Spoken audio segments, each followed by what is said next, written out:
Fala, galera! O nosso assunto agora, funções orgânicas, e vamos começar falando de ácido carboxílico, que é a função em que o seu grupo funcional aparece lá na ponta da cadeia. Grupo funcional esse chamado de carboxilato, que é C-O ligado ao H, ele pode aparecer dessa forma, ou ele pode aparecer assim também, ó, COH.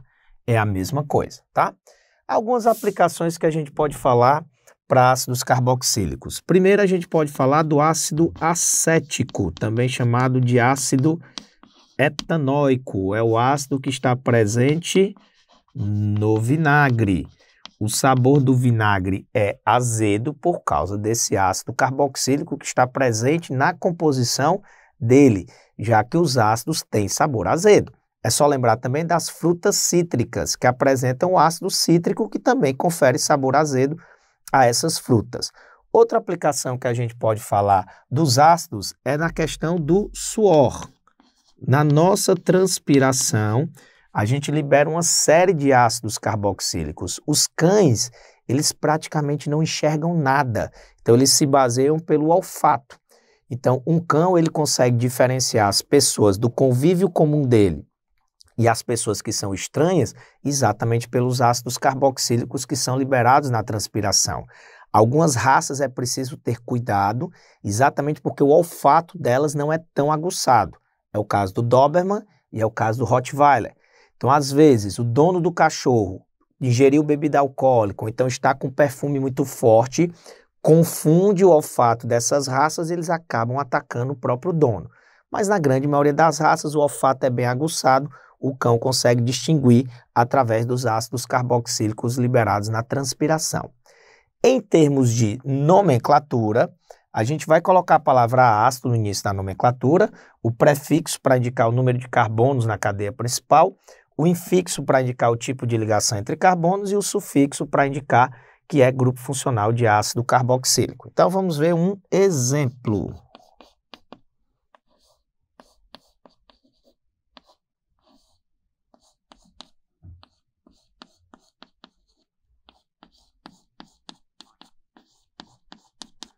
Olha só. Aqui na ponta direita a gente consegue identificar o grupo funcional de ácido carboxílico. A cadeia principal é essa, incluindo o carbono do grupo funcional. Eu tenho que numerar da direita para a esquerda, porque o grupo funcional tem prioridade sobre a numeração. Eu tenho inclusive uma ramificação aqui no carbono 4. Então a nomenclatura desse composto vai ser o ácido. Indica a posição da ramificação, 4-metil. E aí vai para a cadeia principal. 5 carbonos, o prefixo é pente. Tem que indicar a posição da ligação dupla, porque tem uma ligação dupla, 2-en. Não precisa indicar a posição do grupo funcional. Ácido carboxílico está sempre na ponta da cadeia, é sempre o carbono 1. Então, a nomenclatura correta para esse composto é o ácido 4-metil-pente-2-enóico.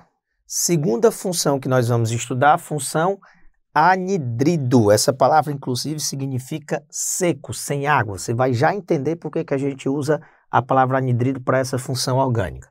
Grupo funcional, C-O, ligada a oxigênio, ligada a C-O. É um grupo funcional bem grande. Ele pode aparecer assim e às vezes ele aparece desenhado assim também. As duas formas estão igualmente corretas, tá? Nessa função, a principal aplicação é o anidrido acético, que é o mais importante dos anidridos. Ele é matéria-prima para produção do ácido acetil salicílico. Ele auxilia na produção do AS. Ele é um dos reagentes na produção do AS. O ácido acetil salicílico é o princípio ativo de vários medicamentos. Ele é um vasodilatador, o que significa dizer que ele vai regular a pressão, ele vai diminuir às vezes dor de cabeça, mas muita atenção porque em caso de suspeita de dengue não pode tomar comprimidos à base de ácido acetil salicílico, porque como ele é um vasodilatador, ele vai permitir que circule muito sangue no organismo. E aí a dengue comum pode se transformar numa dengue hemorrágica, e a dengue hemorrágica pode provocar problemas muito graves.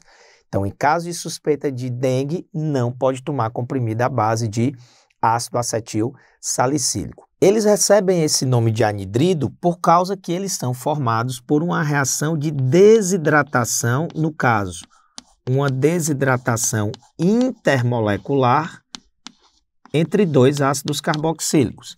Então, se eu pegar o ácido butanóico, colocar para reagir com o ácido etanóico, dois ácidos carboxílicos, eles vão sofrer uma desidratação e vão produzir o anidrido, que recebe esse nome exatamente porque significa seco, sem água, porque eles são formados por reações de desidratação. Como é que ocorre essa desidratação? O grupo OH de um ácido se liga ao H do outro ácido, formando água, e aí o que sobrar vai formar o anidrido. Esse carbono bem aqui vai se ligar a esse oxigênio. E aí o que é que sobrou aqui, ó? CH3, CH2, CH2, C dupla O.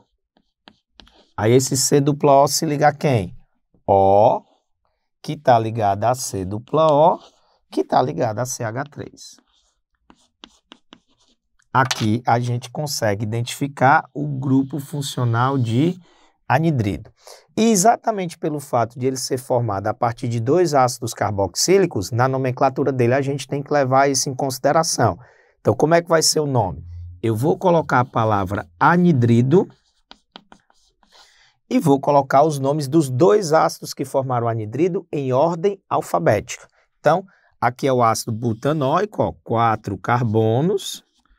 Aqui é o ácido etanóico com 2 carbonos. Então, em ordem alfabética, ele é o anidrido butanóico etanóico. Então, a nomenclatura recebe o nome dos ácidos, até porque o anidrido é formado a partir de uma reação de desidratação intermolecular entre dois ácidos carboxílicos. Terceira função que nós vamos estudar, éster. Como que é o grupo funcional de éster? O grupo funcional vai ser C-O ligada a oxigênio. Aqui tem que estar ligada a um carbono. Aqui pode ser ligada a hidrogênio ou a carbono. Ele pode aparecer assim e ele pode aparecer assim também, ó. São duas formas diferentes que a gente encontra o éster. Principal aplicação dos ésteres, flavorizantes. Essa palavra vem lá do inglês, flavor, que significa sabor. Então, os ésteres são responsáveis por sabores artificiais, como, por exemplo, o sabor artificial de churrasco. Quando você come a batata frita, que você sente o sabor de churrasco, não é que o fabricante misturou carne assada à batata frita. Ele pegou um éster, que é responsável por esse sabor. Quando você come, esse éster vai lá para o seu cérebro, a informação que é processada, sabor de churrasco. Então, é um sabor artificial. Os ésteres encontram aplicações. Não só o churrasco, o sabor da banana, o sabor do abacaxi, o sabor da maçã, são todos sabores de ésteres, então eles têm aplicação muito importante na indústria alimentícia, na indústria de alimentos. Os ésteres são formados por uma reação que a gente denomina reação de esterificação. A esterificação, assim como a reação de formação dos anidridos, ela é uma desidratação intermolecular também. Só que aqui na esterificação vai ser um ácido carboxílico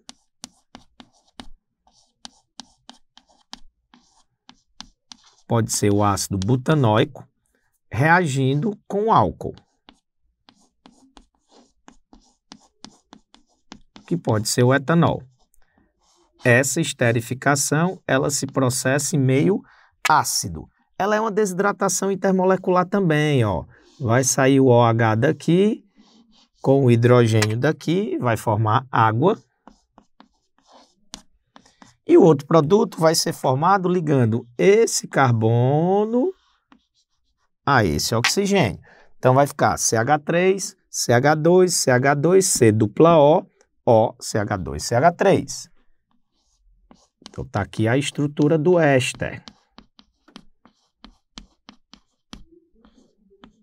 Dupla O, CH2, CH3. Está aqui o grupo funcional de éster sendo identificado. Na nomenclatura, a gente vai trabalhar com prefixo mais infixo mais sufixo, onde o sufixo é oato, só que no final da nomenclatura eu ainda vou ter que colocar a preposição de e indicar o nome do radical que está ligado ao oxigênio do grupo funcional. Então, pegando exatamente esse exemplo, ó, aqui, ó, carbono 1, 2, 3, 4, essa aí é a cadeia principal, então o nome desse composto vai ficar butanoato de... E aí, no final, a gente dá a nomenclatura desse radical aqui, ó, que é o radical etil, que também pode ser chamado de etila. Então, o nome desse produto que foi formado na reação de esterificação é o butanoato de etila. Butanoato, 4 carbonos na cadeia principal, etila, porque é o grupo que está ligado lá ao oxigênio do grupo funcional. Um grande abraço e até a próxima.